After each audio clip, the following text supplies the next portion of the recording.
है कि मेरा जो तीसरा टर्म होगा, नरेंद्र मोदी ने कहा कि उसमें मैं और भी कुछ बड़े कड़े स्टेप लूंगा। आदरणीय नरेंद्र मोदी जी केंद्र में उनकी सरकार और देश की जनता को यह उम्मीद कि भारत विकसित राष्ट्र बनेगा, राज्यों का असमान विकास, मानव विकास सूचकांक को और बेहतर बनाना, देश के आम आवाम के जीवन दशा में बदलाव हो, राज्यों के बीच असमानता दूर हो, यह अपेक्षा तो है ही।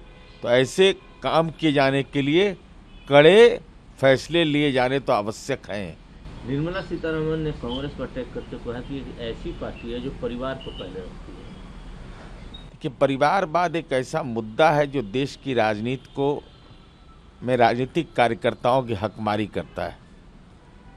किसी खास परिवार में जन्म लेने के कारण एक राजनीतिक पार्टी लोग बना लेते हैं, जाति और धर्म के नाम पर समर्थन हासिल कर लेते हैं।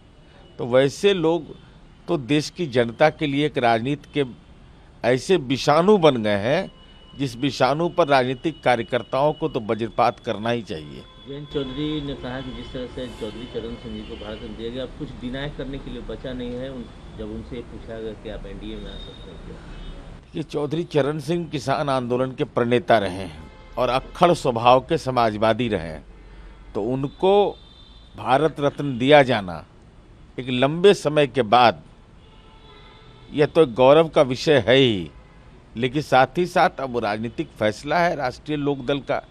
जयंत चौधरी जी उनके परिजन हैं, अब वो फैसला एनडीए में शामिल होने का लेते हैं तो निश्चित रूप से यह एक स्वागत योग्य कदम होगा। बाल ठाकरे को की मांग उठ रही है कि बाल ठाकरे को वीर सावरकर को भी दिया जाए भारत में। स्वाभाविक है, हर लोग इस देश के हर कोने में जिन लोगों ने इस देश के निर्माण में योगदान दिया है, मांग तो उठेगी, लेकिन अब केंद्र सरकार को फैसला लेना है।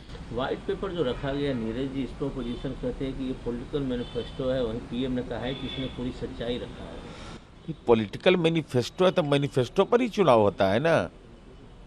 तो व्हाइट पेपर में सरकार के किए गए कामकाज, आपने तो यह कहा था कि हम ब्लैक पेपर जारी करेंगे, तो जनता व्हाइट पेपर और ब्लैक पेपर के बीच का जो अंतर होगा तो 2024 में जनता तय करेगी।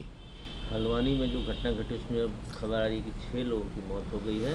तौकीर रजा ने भी कुछ बरेली में बातें ऐसे कही जिससे हंगामा हो रहा है। देखिए, समान नागरिक संहिता देवभूमि उत्तराखंड में लागू हुआ, उसके बाद हल्द्वानी में अब हिंसा की घटना हुई, तो निश्चित रूप से ये चिंता का विषय है।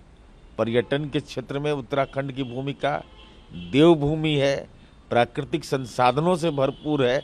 तो ऐसे में किसी को उपेक्षा का भाव किसी के मन के अंदर पैदा हुआ है, तो इसको दूर किए जाने की आवश्यकता है। ज्ञानवापी मामले पर तौकीर रजा जेल भरो आंदोलन शुरू कर रहे हैं। अब वो तो उन्माद का आंदोलन करने का किसी को अधिकार, जब न्यायपालिका ने हस्तक्षेप कर दिया है तो न्यायपालिका पर भरोसा रखना चाहिए। पूरे देश की नज़र 12 तारीख को है, बिहार में फ्लोर टेस्ट होने जा रहा है। एक सामान्य प्रक्रिया है। 12 तारीख को फ्लोर टेस्ट जो होगा, वह बिहार में जो लोग दावा ये कर रहे हैं कि खेला होगा, मेला लगेगा।